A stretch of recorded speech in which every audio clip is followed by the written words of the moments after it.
اپنے اندر برداشت پیدا کریں، معلوم نہیں آپ کو کون کون برداشت کر رہا ہے۔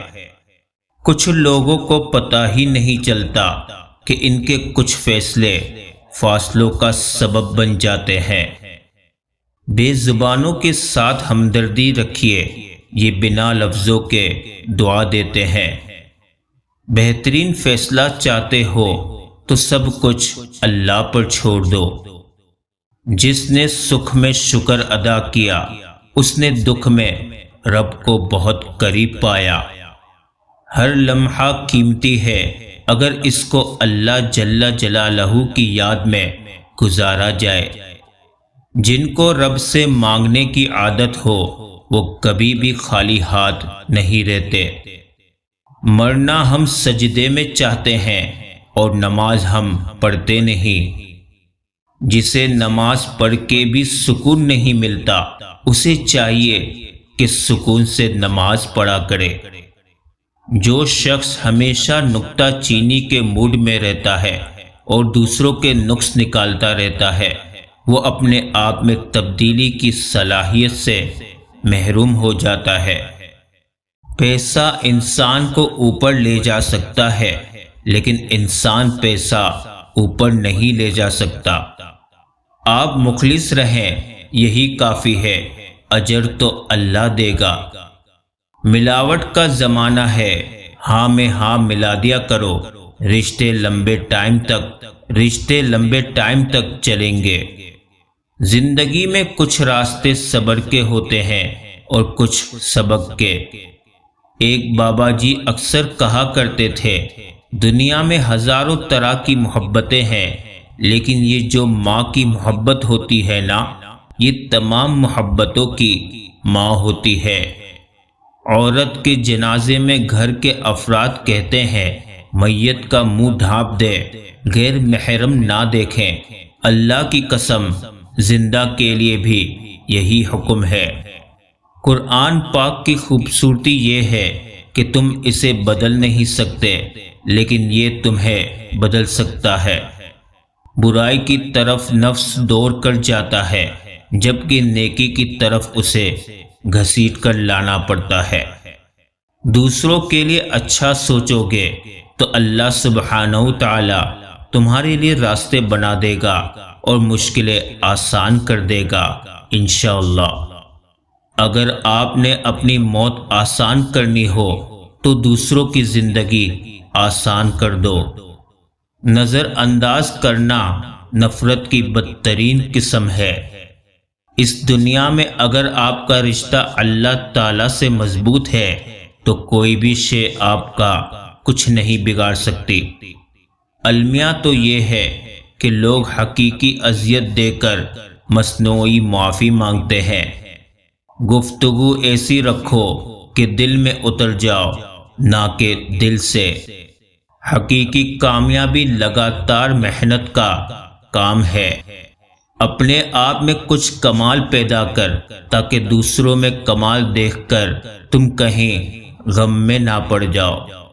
تمہارے اندر ایک ایسی قوت ہے جو تمہیں زندگی دیتی ہے، اسے ڈھونڈو۔ دنیا پیسے والوں کی چمچہ گیری کرتی ہے، ورنہ رشتہ دار تو بھکاریوں کے بھی ہوتے ہیں۔ اگر کسی شخص سے تعلق کاٹ چکے ہو تو اس کے متعلق اپنی زبان بھی کاٹ دو۔ راز مزید رازوں کا پردہ ہوتے ہیں۔ کبھی کبھی یہ طے کرنا مشکل ہو جاتا ہے کہ غلط کیا ہے، وہ جھوٹ جو چہرے پر مسکان لائے یا وہ سچ جو آنکھوں میں آنسو لائے۔ خود کو جھوٹ میں بہلا کر خوش رہیں یا حقیقت کو تسلیم کر کے روئیں۔ ہر تکلیف سے انسان کا دل دکھتا بہت ہے، لیکن ہر تکلیف سے انسان سیکھتا بہت ہے۔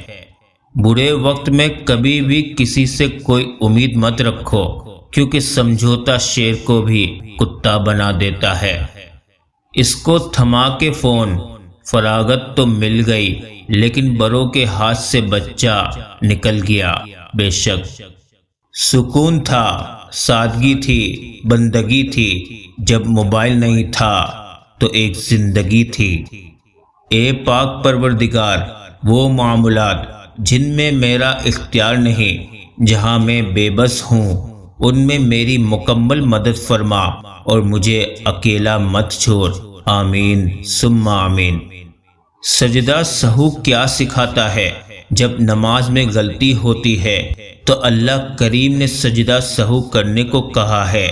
غور تو کریں، نماز میں یہ طریقہ کار ہمیں کیا سکھا رہا ہے؟ جب بھی غلط ہو تو قبول کرو اور سجدے میں چلے جاؤ، وہ تمہارے گناہ مٹا دے گا اور ان کو نیکیوں میں بدل دے گا۔ بے شک اٹھانا خود ہی پڑتا ہے تھکا ٹوٹا بدن اپنا، کہ جب تک سانس چلتی ہے کوئی کاندھا نہیں دیتا۔ یا اللہ، مجھے قدم قدم پر تیری رضا کی تلاش ہے۔ زندگی ختم ہونے سے پہلے قرآن ترجمے سے ایک بار لازمی پڑھ لیں کہ پتہ چل جائے اللہ نے مسلم گھرانے میں کیوں اور کس لیے پیدا کیا۔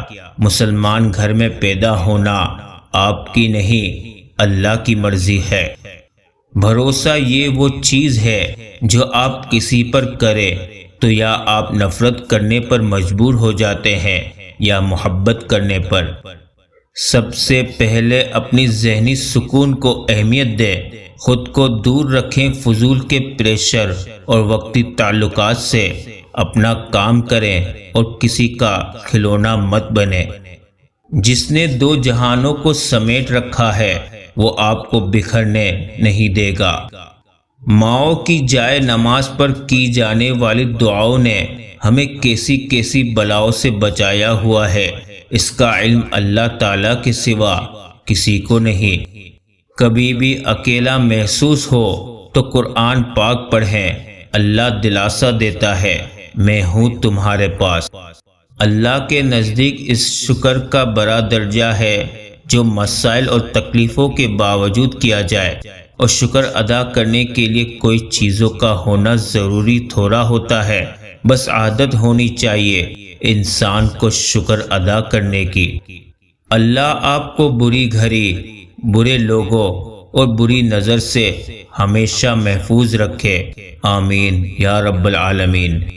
کچھ ایسا بنو کہ تمہیں دیکھنے والے تمہاری تربیت کرنے والے کے حق میں دعائیں کرے جو الفاظ میں بیان نہیں ہو پاتی۔ میرا رب وہ دعائیں بھی سن لیتا ہے۔ حجاب اتارنے کے لیے ہزاروں دلائل کی ضرورت پڑتی ہے، حجاب پہننے کے لیے ایک یہی دلیل کافی ہے کہ یہ حکم ربی ہے۔ بے شک